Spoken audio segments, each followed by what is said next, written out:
بسم اللہ الرحمن الرحیم۔ السلام علیکم سامعین، ریڈیو لتراڑ کی خصوصی ٹرانسمیشن کشمیر منظرنامہ پیش خدمت ہے۔ میں ہوں آپ کا میزبان عمر شبیر۔ کشمیر منظرنامہ سامعین کرام پیش کیا جاتا ہے 6:10 سے لے کے ٹھیک رات 8 بجے تک، اور اس ٹرانسمیشن کو آپ تک پہنچاتے ہیں پروڈیوسر انعام سومرو۔ کشمیر منظرنامہ میں ہماری کوشش رہتی ہے کہ کشمیر سے جڑی ہوئی جتنی بھی اہم ڈیولپمنٹس ہیں، جتنے بھی اہم موضوعات ہیں، ان پہ بات کی جائے، ان حوالے سے آپ کو اپڈیٹ کیا جائے۔ رمضان المبارک کا مہینہ ہے، برکتوں اور رحمتوں کا یہ مہینہ ہے۔ اس رحمتوں والے مہینے میں، برکتوں والے مہینے میں ہم اللہ تعالیٰ سے دعا کرتے ہیں کہ اللہ تعالیٰ ہمارے کشمیری بہن بھائیوں کی مشکلیں آسان فرمائے، اور بھارتی جارحیت کا جس انداز سے وہ مقابلہ کر رہے ہیں، اللہ تعالیٰ ان کو یہ ہمت عطا فرمائے کہ وہ اپنی آزادی کے لیے یہ جنگ جاری رکھیں، اور اس میں یقینی طور پر ہر پاکستانی جو ہے وہ جب تک کشمیریوں کو حق خود ارادیت نہیں ملتی، پاکستان اپنے کشمیری بہن بھائیوں کی سفارتی اخلاقی جنگ جاری رکھے گا، اور اس حوالے سے جتنی بھی معاونت ہوگی وہ انشاءاللہ تعالیٰ اپنے کشمیری بہن بھائیوں کو پاکستان کے عوام جو ہیں وہ فراہم کریں گے۔ ہمیں ڈاکٹر محمد خان نے جوائن کیا ہے، آپ آئی آر ایکسپرٹ ہیں، آئیے ان سے بات کرتے ہیں کشمیر کی موجودہ صورتحال کے حوالے سے۔ السلام علیکم۔ جی وعلیکم السلام۔ ڈاکٹر صاحب، آپ کو کشمیر منظرنامہ میں کہیں گے خوش آمدید۔ آپ کا بہت بہت شکریہ وقت نکالنے کے لیے۔ جی آپ کا شکریہ۔ ڈاکٹر صاحب، ہم دیکھتے ہیں کہ جب بھی رمضان المبارک آتا ہے، پوری دنیا سے ہمیں بڑی بڑی پازیٹیو خبریں سننے کو ملتی ہیں کہ ایسے ملک جہاں پہ مسلم میجارٹی نہیں ہے، وہاں پہ بھی بازاروں کے اندر ایسے ٹھیلے لگا دیے گئے جہاں پر مسلمانوں کو فیور دی جا رہی ہے، ان کو فیسیلیٹیٹ کیا جا رہا ہے، مساجد میں خصوصی اہتمام کیا جا رہا ہے۔ ویسٹ کی بات کریں، نیوزی لینڈ، آسٹریلیا کی بات کریں تو بڑی پازیٹیو خبریں آتی ہیں کہ وہاں کی جو مسلم کمیونٹی ہے اس کو فیسیلیٹیٹ کیا جاتا ہے، لیکن بڑے افسوس کے ساتھ کہا جا رہا ہے کہ کشمیر کے اندر جو جارحیت جاری ہے وہ رمضان کے دنوں میں بھی بھارتی حکومت کی جانب سے بند نہیں کی جا رہی، اور وہاں پہ جو نظر بند قیدی ہیں ان پہ بڑا شدید تشدد کیا جا رہا ہے۔ سو آئی آر کی پرسپیکٹو سے آپ کیسے دیکھتے ہیں اس سارے معاملے کو؟ دیکھیں، یہ ہیومن کیٹاسٹروف ہے، اور جو آپ نے بات کی نا، باقی دنیا میں مسلمانوں کو بڑا کیئر کیا جاتا ہے۔ باقی دنیا میں نیوزی لینڈ یا آسٹریلیا یا یونائٹڈ کنگڈم یا یونائٹڈ اسٹیٹس کی آپ جو بات کر رہے ہیں نا، تو وہاں مسلمان سیٹلرز ہیں، وہاں مسلمان جاب سیکر ہیں، وہاں مسلمان ایکسپیٹریٹس ہیں، اور وہاں ان کے ملک میں کام کر رہے ہیں، اور وہاں پہ جو قوانین ہیں تو قوانین کے مطابق جو مائنرٹیز ہیں یا جو بھی اس علاقے میں جتنی بھی اینٹیٹیز ہیں ان کا خیال رکھا جاتا ہے۔ ہیومن ایلیمنٹ کافی اسٹرانگ ہے جی۔ مقبوضہ کشمیر کی حد تک بات یہ ہے کہ وہاں بھارت قابض ہے، وہ مقبوضہ ہے۔ یاد رکھیے گا کہ وہاں ہندوستان نے انویژن کیا ہوا ہے 1947 سے لے کے آج تک، انویڈنگ فورس ہے جی، اور انویڈنگ فورس کو کشمیریوں نے ریجیکٹ کر دیا تھا 1947 میں بھی، اس کے بعد بھی جو ان کی فوج میں اضافہ ہوتا گیا، اور 2019 کے بعد جب تقریباً 1 ملین کے قریب ہندوستان کی فوج اس وقت مقبوضہ کشمیر میں آباد ہے، تو ظاہر ہے 1 ملین جو فوج ہے ہندوستان کی، اور یہ مینلی وادی میں ہے، کم تعداد ہے جو جموں کے علاقے میں ہیں، یعنی صوبہ جموں میں کم ہیں، وادی میں زیادہ ہیں۔ جی، وادی میں 95% مسلمان ہیں۔ تو اس کا مطلب تو یہ ہے نا کہ ان کا جو پرپس ہے مسلمانوں کو دبانا ہے، مسلمانوں کو ٹیز اور ٹارچر کرنا ہے، مسلمانوں کو مارنا ہے، مسلمانوں کو ڈیٹینشن میں رکھنا ہے، ڈیٹینشن سینٹر میں، ٹارچر سینٹرز میں، اور یہ سلسلہ 1990 سے جاری ہے۔ تو ان کا تو مقصد ہی مسلمانوں کو انگیج کرنا ہے، مسلمانوں کو نیگیٹیولی انگیج کرنا ہے، یعنی ریپریشن اور آپریشن کا جو اسٹریٹجی ہے ہندوستان کی، تو وہ کام کر رہی ہے وہاں پہ جی، اور وہ اسٹریٹجی ان کی ختم اس وقت تک نہیں ہوگی جب تک مسلمانوں کا، مقبوضہ کشمیر کے مسلمانوں کا وہاں پہ جو ایک اپوزیشن ہے یا ریزسٹنس ہے ختم نہیں ہوتی۔ اب ریزسٹنس ایسی چیز ہے مقبوضہ کشمیر میں مسلمانوں کی، ریزسٹنس ختم نہیں ہوگی۔ اس کی وجہ یہ ہے کہ مسلمانوں نے بڑا سوچ سمجھ کے، مقبوضہ کشمیر کے جو مسلمان ہیں، مقبوضہ کشمیر کے جو لوگ ہیں، تو انہوں نے بڑا سوچ سمجھ کے 1990 میں یہ جو آزادی کا دوبارہ علم بلند کیا تھا، اور 1990 کی دہائی میں چونکہ بہت ظلم و ستم ہوا تو آج جو جنریشن مقبوضہ کشمیر کی ہندوستان کی فوج کے ساتھ برسر پیکار ہے جی تو وہ بچے ہیں جو 1990 کے بعد کے پیدا کیے، یعنی ان کی پیدائش 1990 کی ہے، 1990 کے بعد کی ہے، 2000 کی ہے، 2001 اور اس کے بعد کی ہے. تو اس کا مطلب تو یہ ہے کہ انہوں نے آنکھ کھولی تو انہوں نے ہندوستان کا جبر دیکھا، ہندوستان کی فوجوں کو دیکھا، ہندوستان کے ظلم دیکھے. تو میں چونکہ بے شمار ایسے بچوں سے جو ہمارے اسٹوڈنٹس بھی ہیں یونیورسٹیوں میں یا پھر سیمیناروں میں ملاقات ہوتی ہے یا پھر ان کی آوازیں ہم سنتے ہیں، تو ان کا جو عزم ہے وہ عزم یہ ہے کہ کسی صورت میں بھی ہندوستان کی فوج کے سامنے سرنڈر کرنے کے لیے تیار نہیں ہے. جب وہ سرنڈر کرنے کے لیے تیار نہیں ہے تو ہندوستان کے پاس ایک ہی ہتھیار ہے کہ وہ فوج کا بے دریغ استعمال کرے. جی اور جس ظلم و ستم کی آپ نے بات کی ہے کہ رمضان میں بھی جاری ہے، جو کہ باقی دنیا میں مسلمانوں کو ریلیف ملتا ہے، جہاں بھی مذاہب کا ایلیمنٹ ہوتا ہے تو وہ کرسچینٹی ہے، یہ جوڈائزم ہے، یہ باقی جو مذاہب ہیں جی تو وہ ان مذاہب کے خاص کر کے جو اہم دن ہوتے ہیں تو ان میں ہمیشہ ریلیف ملتی ہے. لیکن مقبوضہ کشمیر یا فلسطینیوں کی حد تک یہ ریلیف نہیں ہے، بلکہ آپ دیکھیں کہ فلسطین میں بھی جو اس وقت اسرائیل کی فوج کر رہی ہے تو راکٹ جو برسا رہی ہے تو وہ بھی آپ دیکھیں کہ مینلی رمضان میں یا پھر ایسے دنوں میں جہاں پہ مذہبی تہوار ہوتے ہیں. مقبوضہ کشمیر کی سچویشن چونکہ بڑی پیکولر ہے اور اس میں ہم ہندوستان سے کبھی کوئی توقع کر ہی نہیں سکتے کہ وہ مقبوضہ کشمیر کے عوام کو ریلیف دے گا، بلکہ ان سے یہی توقع ہے کہ وہ زیادہ سے زیادہ ظلم و ستم اپنے جاری رکھے گا تاکہ کشمیریوں کا عزم توڑے. اور پھر جو نئی اسٹریٹجیز اس وقت آپ کو پتا ہے کہ 2019 کے بعد جو انہوں نے اپنائی ہیں تو وہ ڈیموگرافی مقبوضہ کشمیر کی چینج کی جا رہی ہے جی اور زبردستی بے دخل کیا جا رہا ہے مقبوضہ کشمیر کے مقامی کشمیریوں کو، مسلمانوں کو، اور ان کی جگہ جو غیر مسلم نان مسلم ہندوز جو کہ کشمیر کے بھی نہیں ہیں بلکہ ہندوستان کے مختلف صوبوں سے لائے گئے ہیں جی اور مقبوضہ وادی میں یا مقبوضہ جموں میں وہ لوگ بسائے جا رہے ہیں. تو یہ وہ اسٹریٹجی ہے جو میں سمجھتا ہوں کہ زار نے کی، زارسٹ رشیا میں، اس کے بعد اسٹالن نے کی، مسلمانوں کو ڈسپلیس کیا مختلف علاقوں سے. جیسے میں آپ کو کرائمیا کی مثال دوں، جی یہ جو انیکس کیا تھا کرائمیا 2014 میں رشیا نے یوکرائن سے، تو یہ بیسیکلی مسلمان اسٹیٹ تھی یہ. ہاں اور آج کا کرائمیا جو ہے تو اس میں 17% مسلمان ہیں، باقی مسلمان سارے ڈسپلیس کر دیے گئے. تو ہندوستان ایگزیکٹلی وہ ساری پالیسیز کر رہا ہے جو زارسٹ رشیا نے کی، جو کمیونسٹ رشیا نے کی، یا پھر اسرائیل نے جو اسٹریٹجیز فلسطینیوں کے خلاف کیا. تو یہ سارے جو نوٹس ملتے ہیں، اگر میں آپ کو بتاؤں نا کہ اگر اسٹڈیز کی جائیں انٹرنیشنل ریلیشن کے پرسپیکٹو میں، آپ نے پوچھا تھا، تو جب اسٹڈی کی جاتی ہے تو ہندوستان کی کولیبریشنز جو کہ ظاہر ہے سوویت یونین کے ساتھ بھی رہی، رشیا کے ساتھ بھی ہیں، اور اسرائیل کے ساتھ تو ہندوستان کے مودی صاحب کا تعلق ایسا ہے جیسے دو بھائیوں کا ہوتا ہے. تو سارے بلو پرنٹس وہیں سے لائے گئے، بلکہ ہندوستان کی فوجوں کی تربیت بھی اسی طرح اسرائیلی فوجوں کی طرز پہ ہوئی. ان کے خلاف جو ویپن استعمال کیے جا رہے ہیں وہ بھی اسی طرح کے ویپن ہیں. تو یہ وہ کالونیل نہیں بلکہ آکوپیشنل فورسز کا جو مائنڈ سیٹ ہوتا ہے نا، کالونیل پھر بھی میں آپ کو بتاؤں کہ کچھ اس میں ایلیمنٹ آف نیگوسیشنز کہیں نہ کہیں چلتا ہے، کہیں گیو اینڈ ٹیک چلتا ہے. لیکن آکوپیشن ہوتی ہے تو اس میں کوئی دوسری بات ہی نہیں ہوتی. اور ہندوستان کی آکوپیشن تو میں سمجھتا ہوں کہ دنیا میں اس طرح کی کوئی مثال نہیں ملتی جس طرح ہندوستان نے تقریباً 75 سال میں کشمیریوں کے ساتھ کیا ہے، اور خاص کر کے 1990 کی دہائی کے بعد. ڈاکٹر خان، آپ کا تعلق اکیڈیمیا سے ہے.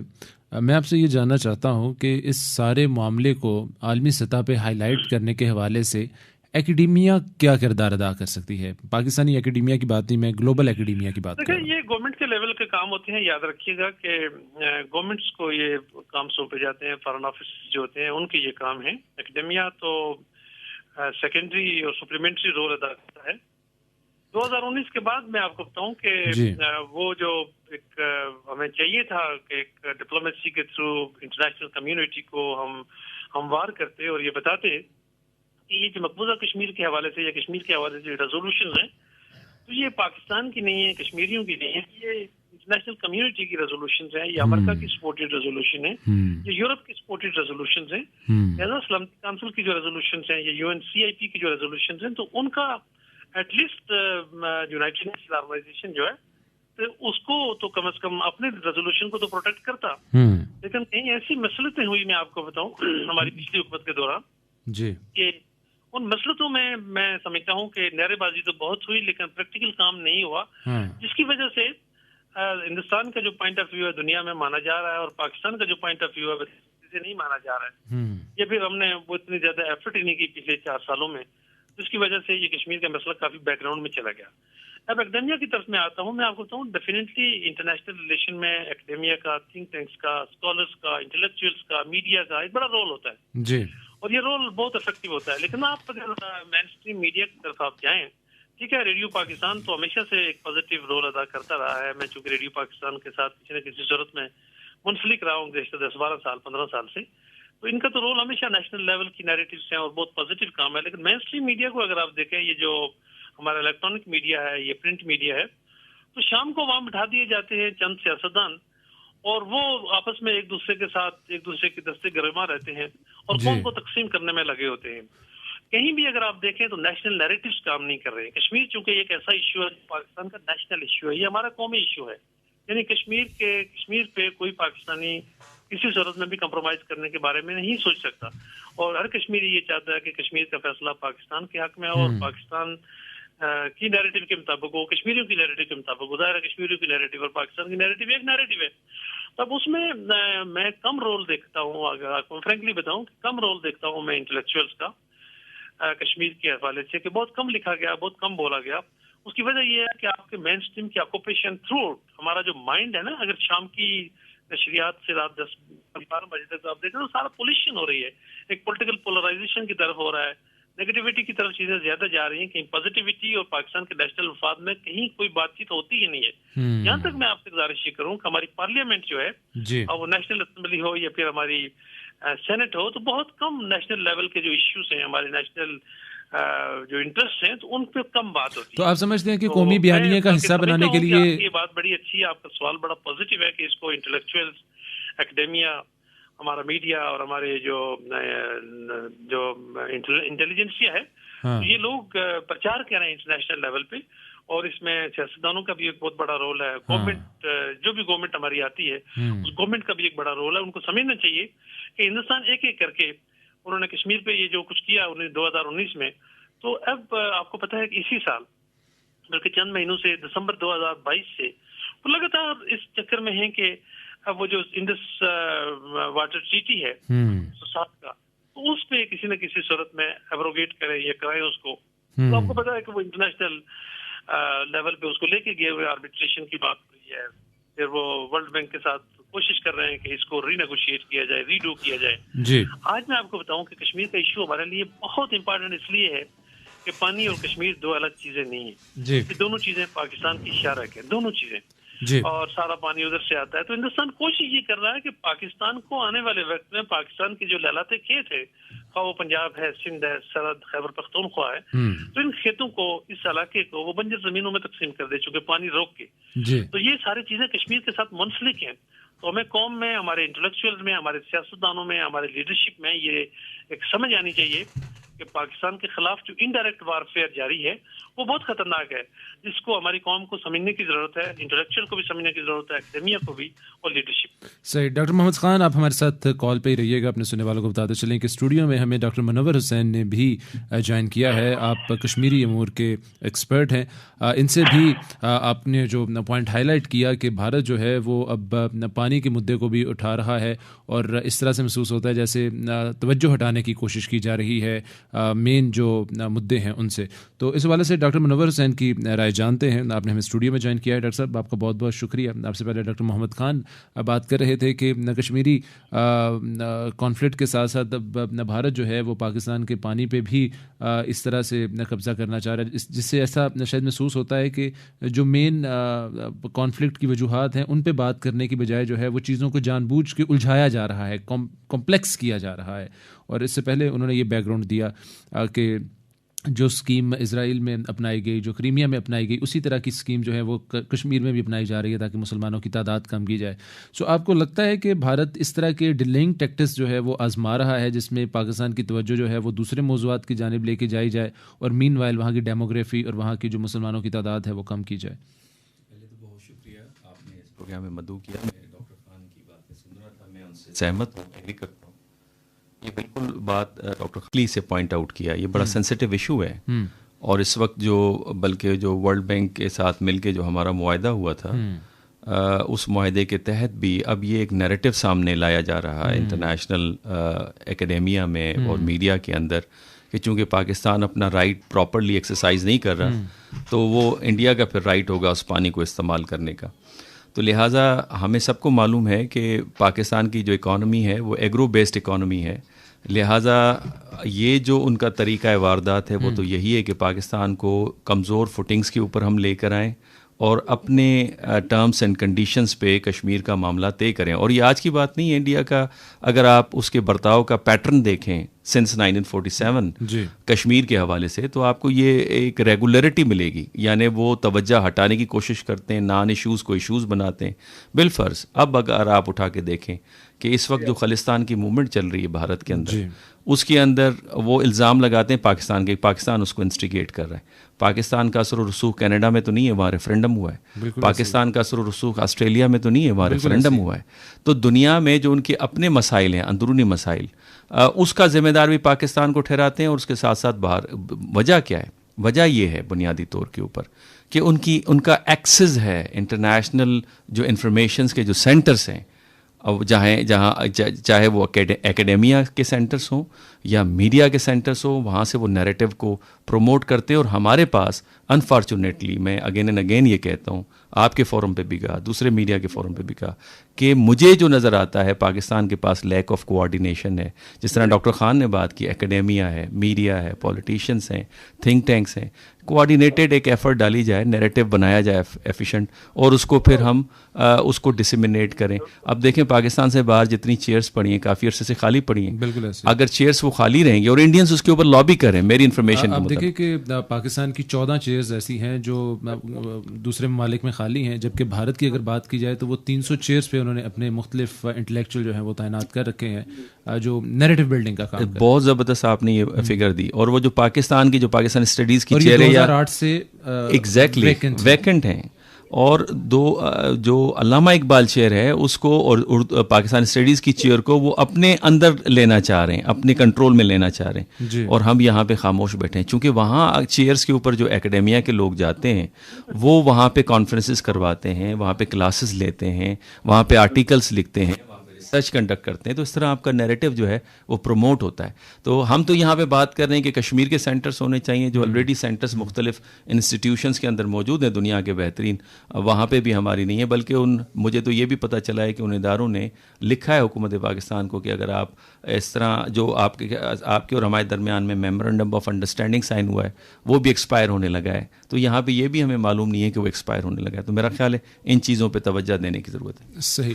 اسی کے ساتھ ساتھ مزید خبریں بھی پروگرام میں شامل کرتے ہیں, اور آپ کو بتائیں کہ غیر قانونی طور پر بھارت کے زیر قبضہ جموں و کشمیر میں بھارتی فوجیوں نے اپنی ریاستی دہشت گردی کی کارروائیاں جاری رکھی ہیں, اور 5 اگست 2019 کے بعد اب تک 750 سے زائد کشمیریوں کو شہید کر دیا گیا ہے.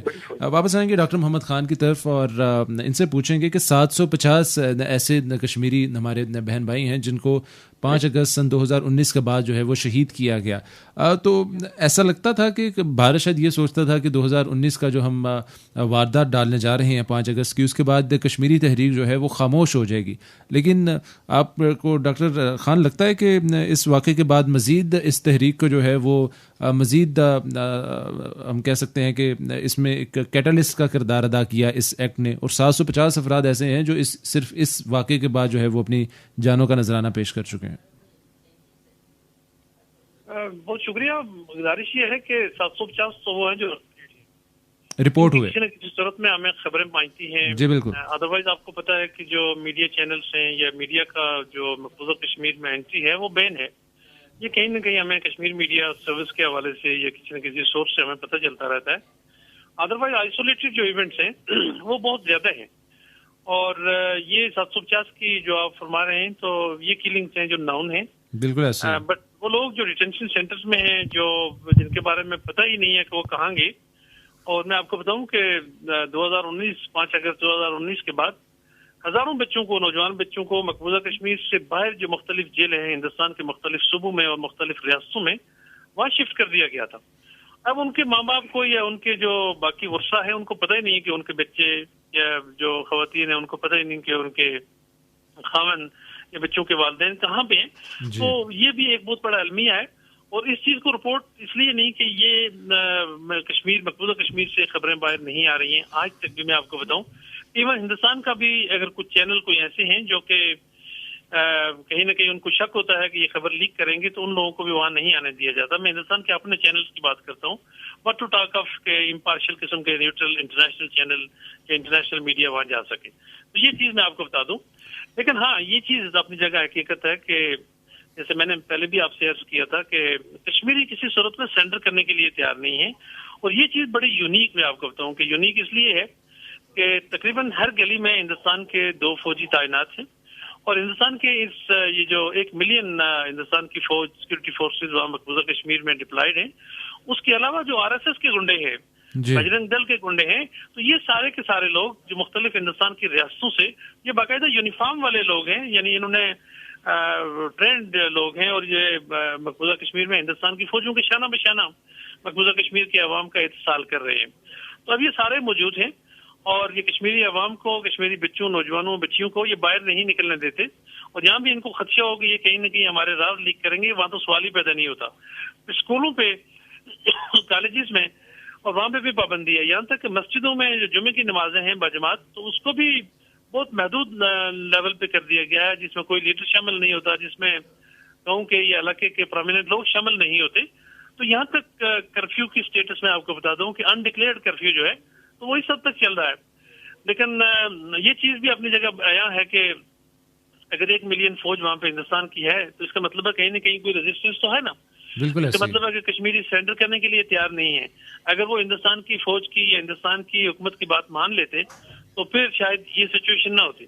خاص کر کے میں آپ سے گزارش یہ کروں کہ 2019 کے بعد جب یہ قوانین تقسیم چینج کر دیے گئے, ہندوستان کے اپنے قوانین یہاں نافذ کر دیے گئے, پھر آپ کو پتا ہے کہ ٹوٹل امپیونٹی ہے ہندوستان کی فوجوں کے لیے, یعنی وہ کشمیریوں کو اگر ماریں, اریسٹ کریں, تو وہ armed forces special power act اور پبلک سیفٹی ایکٹ, جو 2 اہم قسم کے ہندوستان کے ڈسکریمنیٹری سے جو قانون ہیں, تو ان کے تحت ہندوستان کی فوجوں پہ پوچھ گچھ نہیں ہے. تو اس میں بھی میں آپ کو بتاؤں کہ اس کے باوجود بھی ایک ڈر تو ہے وہاں پہ, یعنی ان لوگوں میں, ہندوستان کی فوجوں میں بھی ڈر ہے کہ اگر ہم نے آج فوج میں کمی کی, یہ تخفیف کی, تو یقیناً یہ لوگ ہمیں یہاں نہیں ٹھہرنے دیں گے. تو یہ وہ کنٹینیوٹی ہے کشمیریوں کی جو ریزسٹنس ہے, اور یہ پیسفل ریزسٹنس ہے. وہ صرف یہ کہتے ہیں کہ ہمیں اپنا رائٹ آف سیلف ڈٹرمنیشن دیں, جس کا ہندوستان نے ہمیں اپنا رائٹ آف ڈٹرمنیشن دیا جائے. ڈاکٹر صاحب آپ ہمارے ساتھ مانگ نہیں رہے ہیں, صرف اپنا رائٹ آف سیلف ڈٹرمنیشن مانگ رہے ہیں, اور یہی پاکستان کی بھی ڈیمانڈ ہے. صحیح. آپ ہمارے ساتھ کال پہ رہیے گا. آپ نے ابھی بات کیا کہ ایک انڈکلیئر کرفیو ہے, اور کئی مہینوں سے نہیں بلکہ کئی سالوں سے ہے کشمیر میں. تو ڈاکٹر صاحب آپ سے میں یہ جاننا چاہوں گا کہ آپ نے انٹرنیشنل ریلیشن کو بڑے قریب سے دیکھا. آپ کو دنیا کی تاریخ میں کہیں اور ایسی مثال ملتی ہے جہاں پہ ایک تحریک جو ہے وہ اتنی لمبی چلی ہو ایک خاص علاقے میں, اور اتنا لمبا کرفیو, اور وہاں کے لوگوں کو ان کے گھروں میں محصور کر دیا ہو, ان کے والدہ کی عصمت دری کا نشانہ بنایا گیا ہو, والد کو قتل کر دیا گیا ہو, اور یہ شہید کر دیا گیا ہو, اور یہ سلسلہ جو ہے وہ 1 نہیں 2 نہیں 4 نہیں 10 سال نہیں 20 سال نہیں بلکہ 70-75 سال لگاتار چلا ہو. آپ کو کوئی دنیا میں کہیں اس طرح کی مزاحمت ملتی ہے؟ مزاحمت تو انسانی تاریخ میں ہمیشہ سے ملی ہے, چاہے وہ مذہب کے حوالے سے ہو یا ملکوں کی آزادی کے حوالے سے ہو. لیکن ہاں اسی طرف میں آ رہا ہوں, مزاحمتیں آپ کو بہت ساری ملیں گی, اور اس کے اوپر موویز بھی بنی ہیں, لوگ اسے آئیڈیلائز بھی کرتے ہیں. لیکن کشمیر کی جو اسٹرگل ہے, اور میں ساتھ میں فلسطینین اسٹرگل بھی ساتھ میں اگر نتھی کروں, تو یہ انپریسیڈنٹیڈ ہیں. اور میں اکثر یہ بات کہتا ہوں کہ یہ انٹرنیشنل انسٹیٹیوشنز اور سینس آف انٹرنیشنل سوسائٹی اور لبرلزم کے منہ کے اوپر تماچا ہے. یعنی ایک جسے انسانی ارتقائی منازل سے گزرتے ہوئے انسانی معاشرہ جہاں پہ پہنچا ہے, کیونکہ انسانی معاشرے کے اندر اہداف ہوتے ہیں, مقاصد ہوتے ہیں, اس کے پیچھے کاز نہیں ہوتا, مقصد ہوتا ہے, اور مقصد ویلیوز کے اوپر منحصر ہے. یہی وجہ ہے کہ ہم دیکھتے ہیں انٹرنیشنل لا کے اندر موریلٹی کے اسپیکٹس آپ کو بہت زیادہ نظر آتا ہے. اور کامنلی اگر کسی ملک پہ اٹیک ہو, کسی انسان ذات کے اوپر ظلم و ستم ہو, کہیں پہ ہیومن رائٹس وائلیشن ہو, ہیومنیٹیرین لاز کی وائلیشن ہو, تو یا رائٹ آف سیلف ڈٹرمنیشن نہ دیا جائے, تو اس کو لوگ برا سمجھتے ہیں. اور اکثر انسانی معاشرے میں, چاہے وہ ویسٹرن معاشرہ ہے یا ایسٹ کا معاشرہ ہے, لوگ اٹھ کھڑے ہوتے ہیں. ویتنام وار کے خلاف اٹھ کھڑے ہوئے, پچھلے سال جب اسرائیل نے اٹیک کیا فلسطین کے اوپر تو اس کے اوپر اٹھ کھڑے ہوئے. کینیڈا نان مسلم کنٹری ہے, بٹ اس کو کنسرنس ہیں ہیومن رائٹس وائلیشن کے حوالے سے کشمیر کے اندر. تو لہٰذا پورا جو دنیا ہے وہ ان اقدار کے اوپر کھڑی ہوئی ہے، اور یہ اقدار ایک چیک ہے brutal use of power, crude power کے استعمال کے اوپر. اب اسی کو پروموٹ کرنے کے لیے انہی اقدار کو انہی کو ان کا تحفظ کرنے کے لیے ہم نے لیگ آف نیشن بنائی، ہم نے یونائٹڈ نیشنز بنائی، ہم نے انٹرنیشنل لا بنایا، ہم نے انٹرنیشنل نارمز کو پروموٹ کیا. لیکن اگر یہ نہیں ہوتا تو یہ ان کے منہ پہ تماچا ہے، ان کا فیلئر ہے. اور اس میں زیادہ ذمہ داری ان بڑے ممالک کی آتی ہے جن کے پاس طاقت ہے، لیکن وہ اپنے اسٹریٹجک مفادات کی خاطر اگر اسے گیو اپ کر دیتے ہیں تو بنیادی طور پہ وہ اپنے ورلڈ دیے گئے ورلڈ آرڈر کو گیو اپ کر رہے ہیں. اچھا، ابھی آپ نے لیگ آف نیشن کا ذکر کیا، تو لیگ آف نیشن کے جو اہداف تھے ان کو وہ حاصل کرنے میں ناکام رہی، اور وہ ادارہ جو ہے وہ ٹوٹ گیا. تو ہم کہہ سکتے ہیں کہ اقوام متحدہ بھی ابھی تک ناکام ہے، کیونکہ 70-75 سال میں کشمیر اور پیلسٹائن جیسے جو ایشو ہیں ان کو اگر وہ ریزالو نہیں کر پایا تو پھر اس کا مقصد کیا ہے؟ پارشلی سکسیسفل ہیں. مسلم ورلڈ کے اندر جتنے ایشوز آتے ہیں وہ انفارچونیٹلی سیٹل ڈاؤن نہیں ہوتے. اب تو دیکھیں نا، اس کی بڑی وجہ کیا؟ اس کی بنیادی وجہ ہماری اپنی کمزوری ہے. اب آکٹیگونل ملٹی پولر ورلڈ وجود میں آ رہی ہے، جسے کامپلیکس ملٹی پولیرٹی بھی کہتے ہیں. جی، وہاں پہ اسپیس کریٹ ہوا ہے، ڈفرینٹ سینٹرز آف پاور. ایکیڈیمیا کی بڑی موٹی اور بڑی گاڑی سی ٹرم آپ نے استعمال کی، میں چاہوں گا کہ تھوڑا ہمارے سننے والوں کے لیے آپ اس کو ڈیفائن بھی کریں. کثیر جہتی بین الاقوامی نظام وجود میں آ ہے، جہاں پہ زیادہ طاقتیں ہیں، اور وہ صرف ریاستوں کی شکل میں نہیں ہیں، بین الاقوامی تنظیموں کی شکل میں بھی ہیں. اب جس میں OIC کو لے لیجئے، جس کے اندر آپ G20 کو لے لیجئے، G7 کو لے لیجئے، آپ برکس کو لے لیجئے، آپ شنگائی کوآپریشن کو لے لیجئے، آسیان کو لے لیجئے، ادارے بھی انٹرنیشنل آرگنائزیشنز، وہ ٹولز ہیں. اچھا، وہ لبرل ورلڈ آرڈرز کے ٹول ہیں. اگر یہ ٹول نہیں ہوتے تو کبھی بھی ملائیشین پرائم منسٹر جا کے چائنا میں یہ نہیں کہتا ہمیں ایشین IMF کی ضرورت ہے. اچھا، تو بنیادی طور پہ جو لبرل ورلڈ آرڈر ہے اس کو خطرہ چائنا سے نہیں، وہ امریکہ کی اپنی انیپٹ پالیسیز کی وجہ سے ہیں، جو کہ اپنے strategic partners liberal world order کو ایروڈ کر رہے ہیں by having human rights violation یا رائٹ آف سیلف ڈٹرمینیشن کو خراب کر کے. تو اب بنیادی طور پہ جب آپ نے یونائٹڈ نیشنز کے فیلئر کا پوچھا تو اس میں قصور پارشلی ہمارا بھی ہے.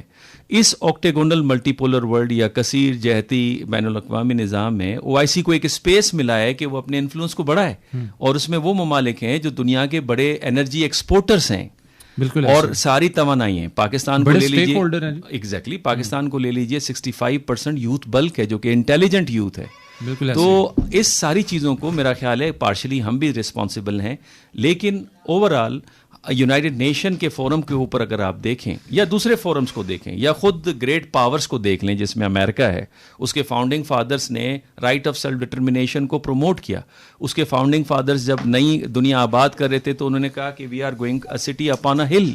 اب اسی سے انہوں نے منحرف کیا ہے، اور اس کے ساتھ ساتھ پھر یونائٹڈ نیشنز بھی اس پہ کمزوری ظاہر کر رہی ہے. لیکن اس میں ایک بڑا امپورٹنٹ پوائنٹ یہ ہے جو ڈاکٹر خان نے ذکر کیا پانی کا. میں ایک اور طرف نقطہ بھی اٹھانا چاہتا ہوں کہ اس وقت بھارت ڈپلومیسی بڑی اس نے ایگریسو کر دی ہے کہ یونائٹڈ نیشنز کی کو ریفارم کیا جائے، اور سیکیورٹی کونسل جو پرماننٹ ممبرس ہیں اور نان پرماننٹ ممبرس ہیں اس کی تعداد میں اضافہ کیا جائے. تو وہ اپنے اثر و رسوخ کو اور بڑھا رہا ہے، اور جب اگر وہ اس سٹیج پہ جاتا ہے تو پھر آپ تصور کریں کہ کشمیر کے مسئلے کا حل کیا نکلے گا. صحیح.